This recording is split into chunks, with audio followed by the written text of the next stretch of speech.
Ay, so nandito na po ang ating isinaha kanina, ikinuha ng mga saha ng lakatan. So itinanim na po natin mga idol. So ganito lang distansya, parang 2 meters.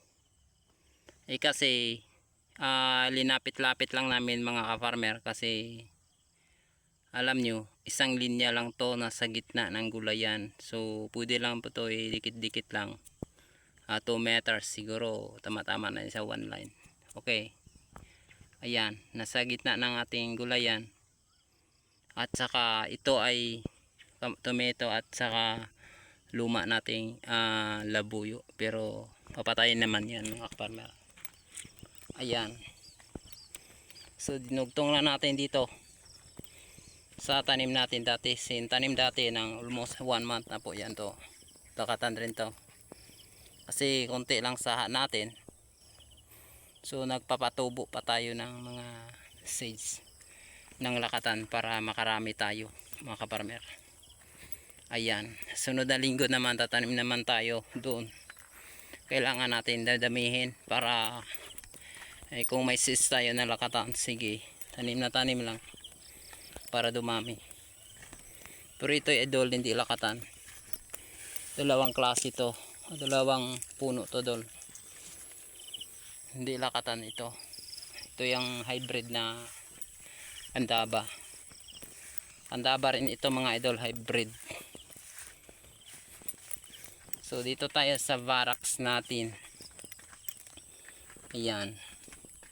Nasaan dito tayo nag-steady.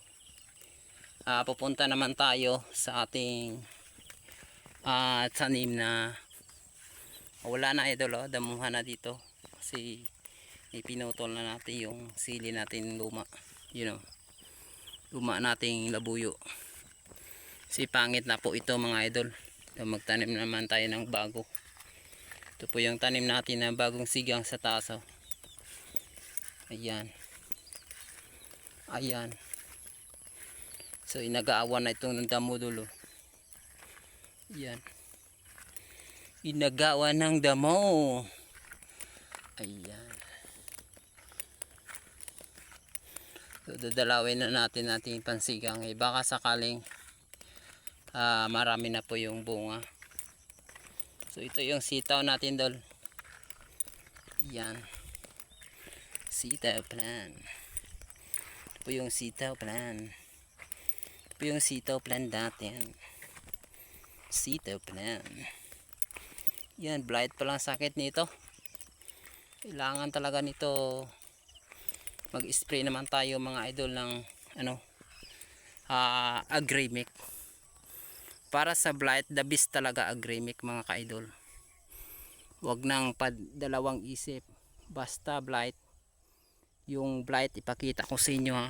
Sige, maghanap ako ng dahon na may agi o dinaanan ng blight.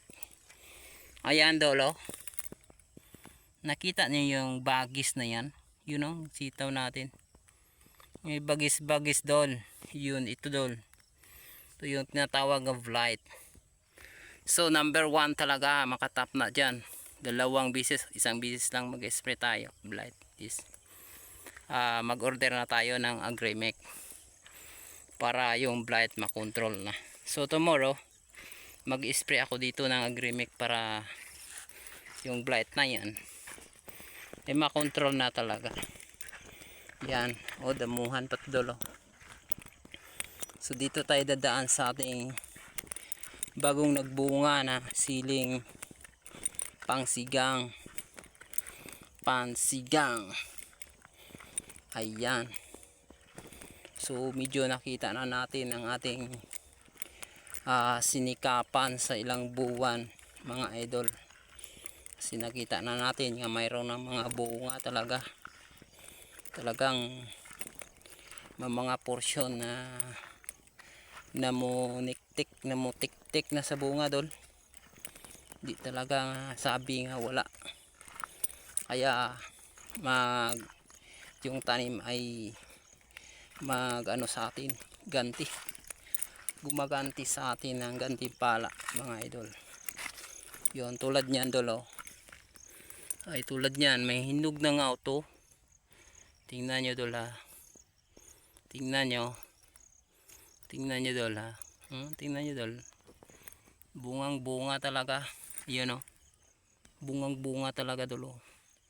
Yan, makita naman talaga natin. Hindi biro-biro. Sabi nga kahaka lang. So halos-halos tanan dito dol. May bunga naman talaga. Ayun dol. So mga ka-agree. Shout out kay Jam. I'm George Vlog. Research lang po sa aking channel or Facebook page or YouTube channel. So mayroong kunting kaalaman dyan nga malaman nyo kung paano magtanim ng ganitong mga sili. Yan, ito ay maganda talaga nga quality ng mga sili natin itinanim mga idol. Ayun o. So sinsya na kayo, galing tayo sa saging lakadan pero nakadaan ako dito sa ating munting silihan. Yan, grabe mga idol. Kung makita lang talaga, mapabilib ka. Pasabi ka, wow, this is a beautiful plant. So thank you very much mga ka-farmer. Ayan, salamat. Sana all. Ayan, thank you. Ayan.